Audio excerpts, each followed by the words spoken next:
gentlemen, I'd like to introduce Mr. Stuart McBride, who is Director of Product Management with Adaptive Mobile Security. So you're Enea, your parent company is based in Sweden, but you are another Irish Dubliner, yes. Another Dubliner Irish product. An Irish product. So yes, Enea Adaptive Mobile Security. Adaptive Mobile Security is the mobile security business unit of Enea.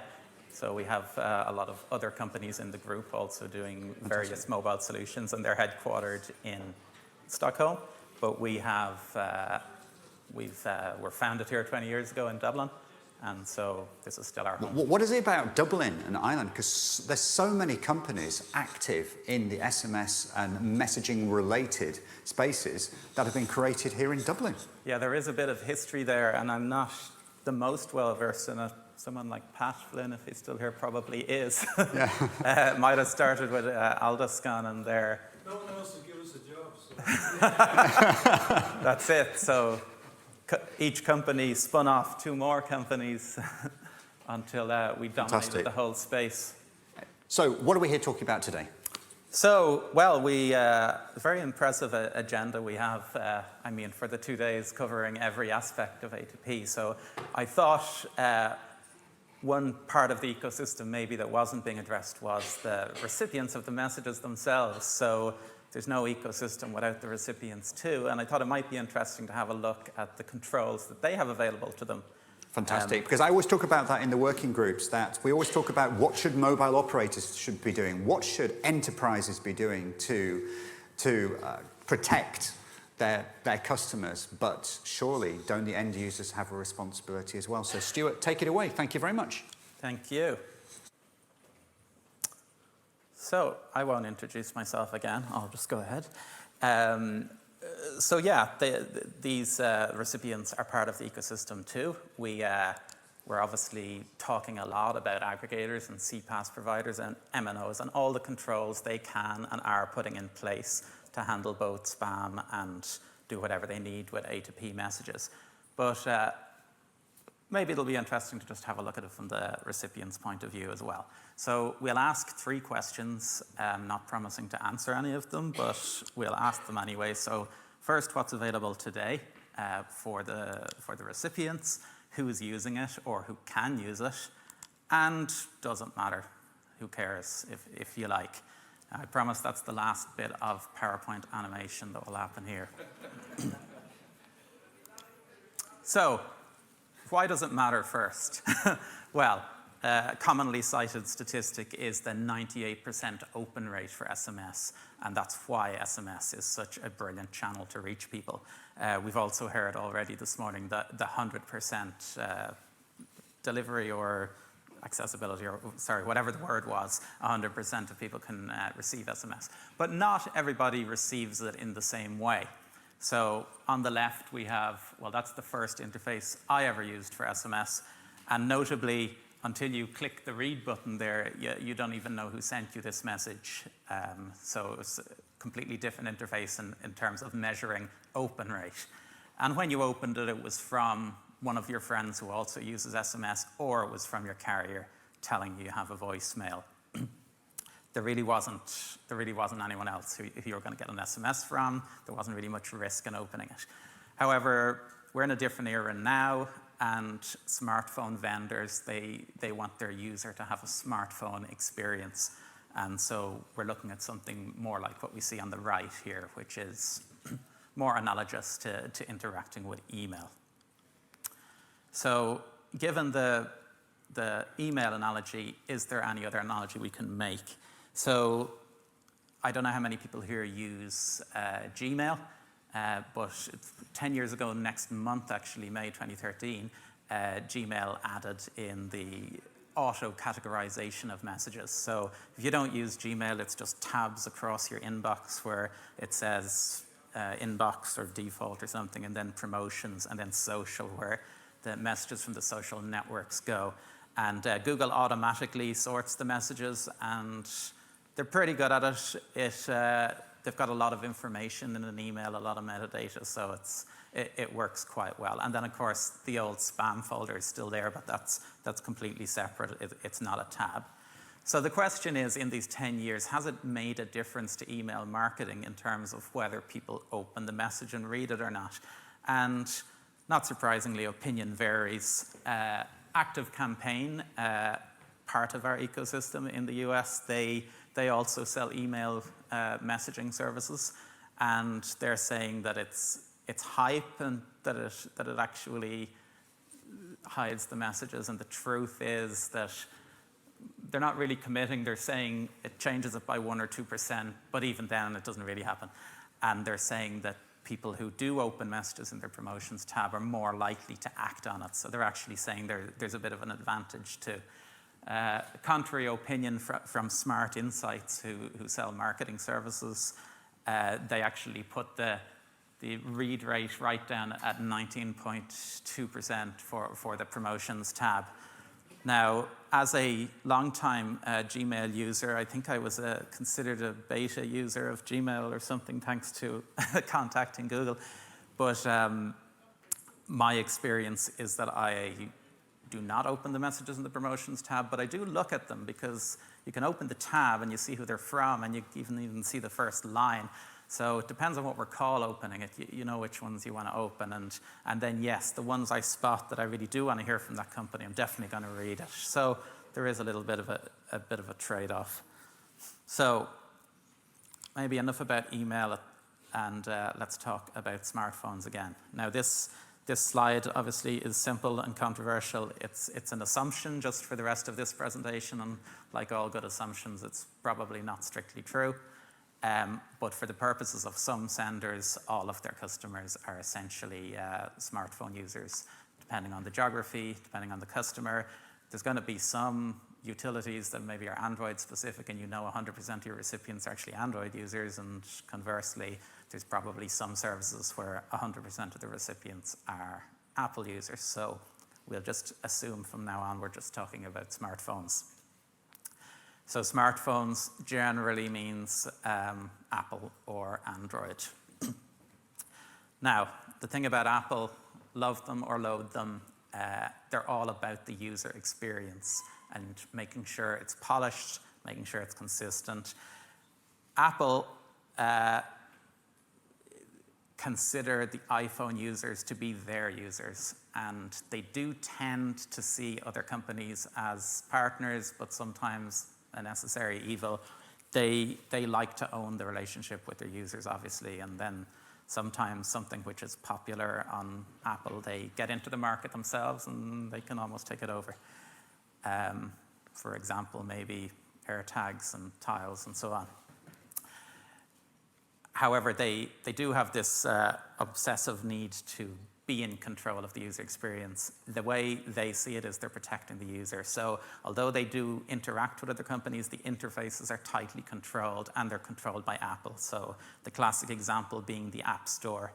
If Apple decide you're not in the App Store, then you're not in the App Store. So you play by their rules. We'll come back to that in terms of messaging. Android, on the other hand, would be the kind of a Wild West then. Not wild, but far more flexible. So it depends on your mobile vendor in terms of what software is actually on the phone when you get it. Now, the default for Android is the Google Messages app. So unless your vendor replaces it with something else, that's going to be the app you're using to read SMS. Because that is because that's Google's messaging app, there is the Google factor then that they are using their messaging expertise to add features to this, and so the default behavior is going to be what Google gives you. Okay, so let's take, well, first of all, let's take a little comparison here just of iOS versus Android worldwide, so we see who we're actually addressing. So on this map, gray is majority iOS users and orange is majority Android users. Now these statistics are based on HTTP usage. So it might not correlate exactly, but it's got to be quite close in terms of measuring who owns which phone. So little shout out to StatCounter for this and a couple of other charts.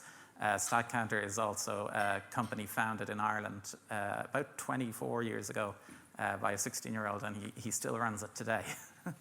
And it predates Google Analytics, so they had a lot of success in having a lot of data and giving a lot of insights. Just thought I would appreciate them for providing this.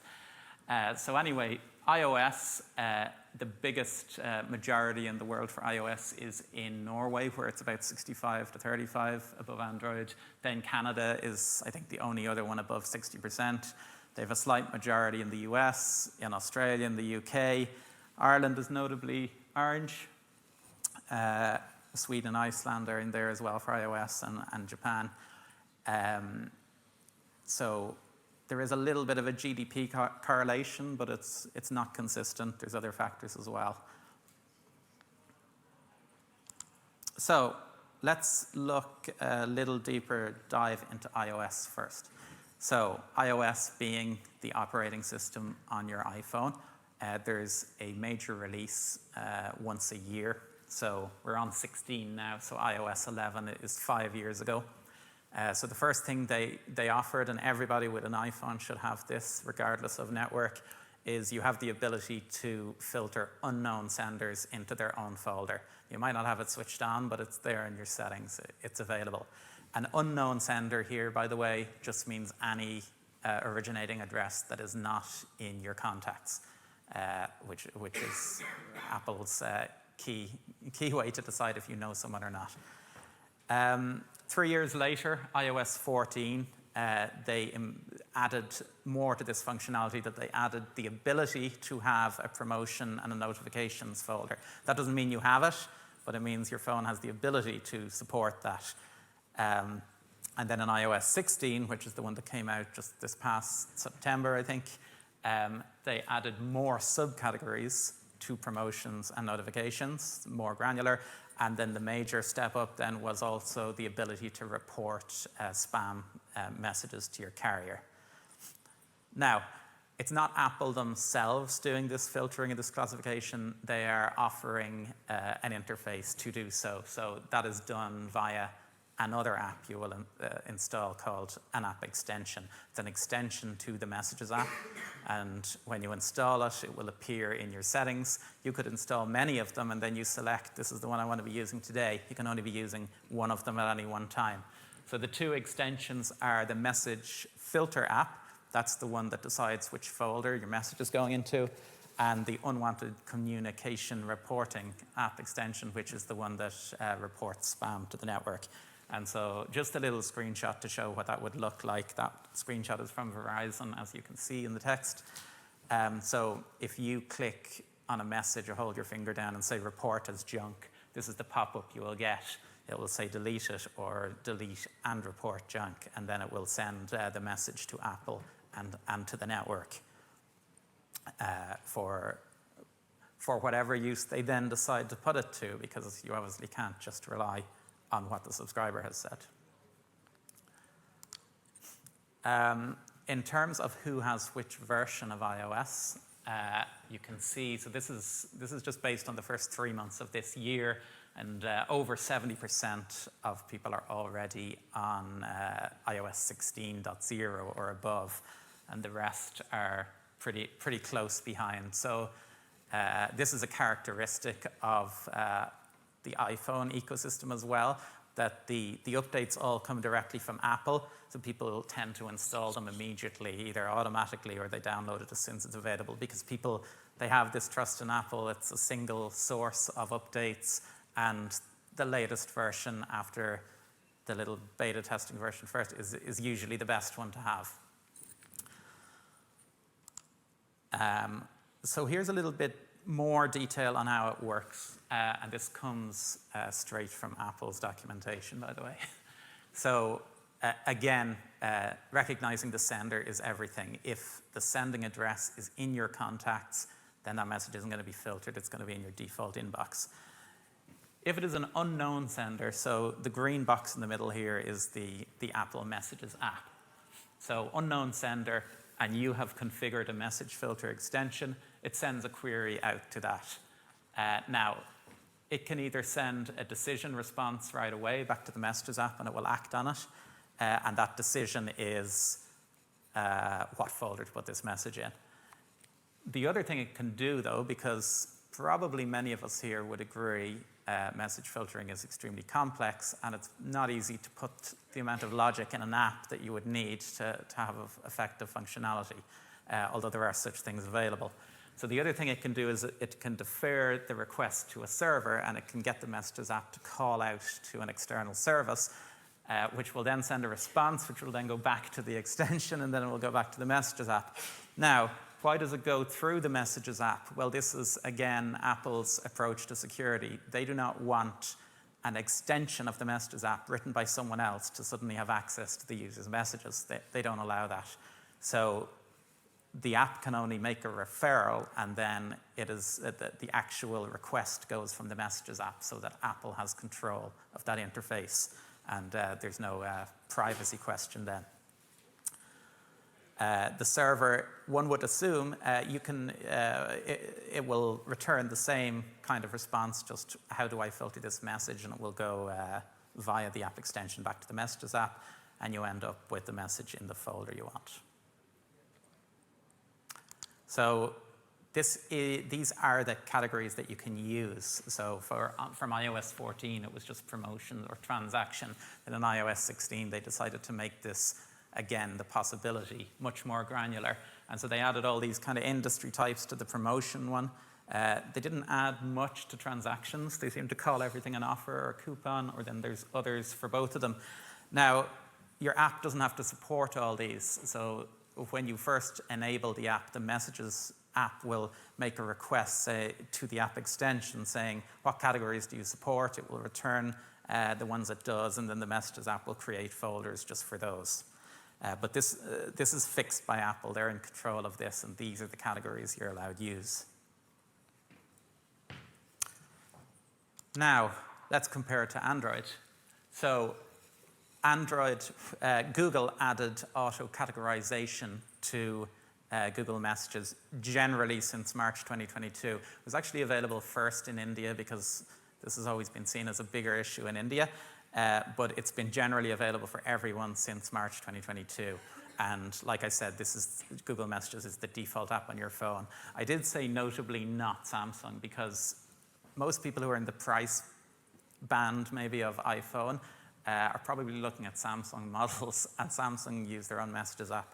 And they have quite a good market share here and probably in other similar countries, so it's a little bit different.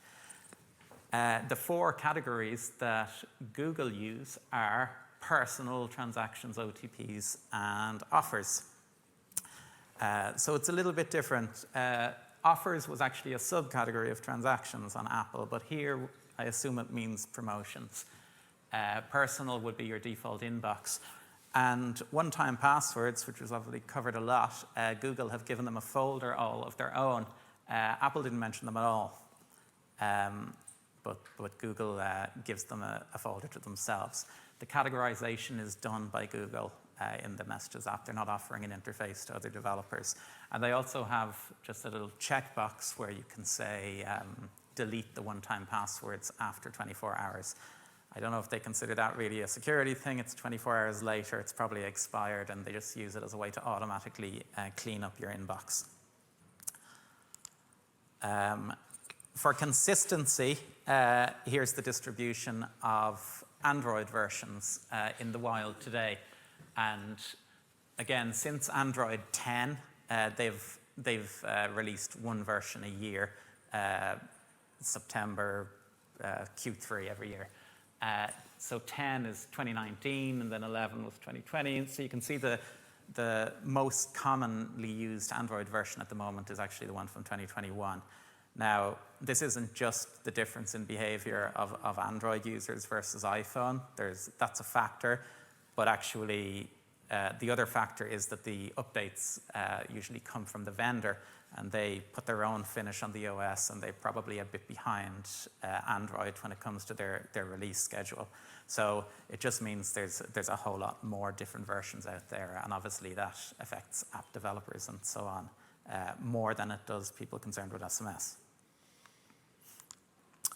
And then for spam, well, Android has had shortcuts for a long time, depending on the app you're using, that they would have a shortcut to forward the message to 7726. And the new Google Messages app now will also report the spam to Google and to your carrier. The last thing I would say about Android is it allows you to install any app you want for reading SMS, which is something that Apple does not do. So you also have the option to go completely, say, with Microsoft. They have a messaging app that will read SMS, and it also does its own categorization. So there are more options available there. Now, having covered the technology, well, why do we care, and why does this matter to people who are sending messages? Well, here's some questions they could ask, and I'm only giving suggested answers. Does this reduce the likelihood your message will be read? I would say maybe. And anyone with young children, you know that maybe really means yes. It's certainly not going to increase the likelihood, I don't think. But yes, if the message is going into a different folder, probably does reduce the likelihood it's going to reach the subscriber. Does this change the trustworthiness of your message? Relatively, probably does, especially if yours is going into junk and someone else's isn't. Yes, there's a trustworthiness issue. Is it more likely your message is going to be reported as spam? And I would say that is a definite yes. So interface often controls behavior, and when it becomes very easy to report a message as spam, and everyone has their own definition of spam, I was polling some family members who use Android phones just to see what their experience was. I was using the terms we use about wanted and unwanted traffic. She disagreed entirely. She sees all SMS as unwanted. So is it more likely your message is going to be reported as spam? Well, if someone's clicking delete and the phone is saying you can report this as junk, yes, that's going to happen a lot more often. And that's certainly the data we have seen so far of spam reports coming from iOS bears that out. So there's a lot more clean messages in spam reports. So how does it affect us here? What does the ecosystem need? Just my thoughts here. I guess senders need or want to know where their message is going to end up. Is it going to be in the inbox? Is it going to be in junk? Etc. Networks, who are now, some of them, going to be receiving this deluge of spam reports, they need to know how to handle these. They need to know they can't simply block messages that if someone has reported as spam, say, well, we just won't let that message go through anymore, though that is Apple's default test to see if the spam blocking is working or not. But it's a far more subtle issue for mobile network operators. Obviously, they can neither block the good traffic, nor do they want to let the bad traffic through. But it's a much finer balancing act.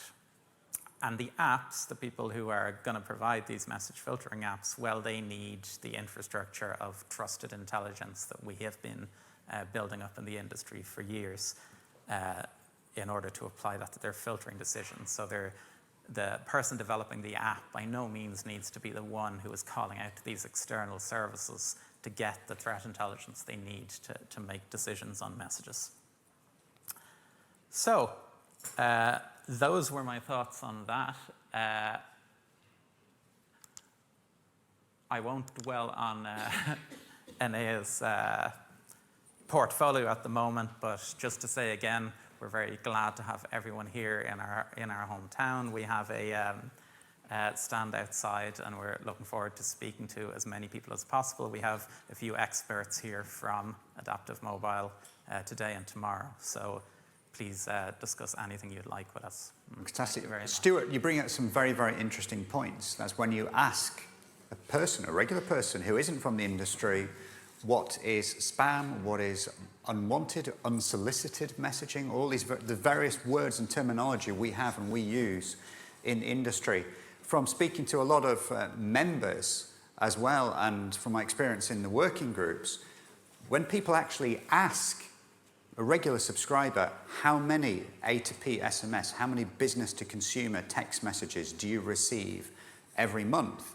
In many situations, that figure is under-reported because there are many, many subscribers out there who, in their heads, they're thinking, okay, a business is a bank, a business is an e-commerce retailer, it's a supermarket, it's someone like that. But doctors, dentists, the National Health Service, the HSE here in Ireland, they're not businesses. It's different. So they go unreported. So you can ask the right questions, but it all comes down to the individual and the education and the perspective. So I think it's an absolutely fantastic point you made.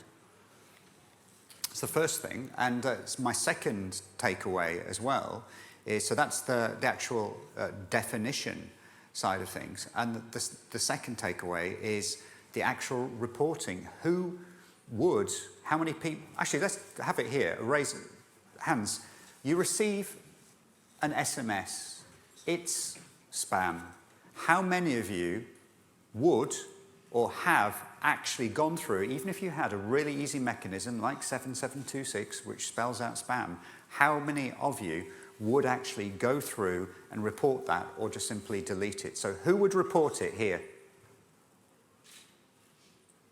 I would say probably 40%, 50% of the room. And of the rest of you, you would just leave it, or you would you delete it, or you would just leave it there in your inbox? How many would proactively just delete it?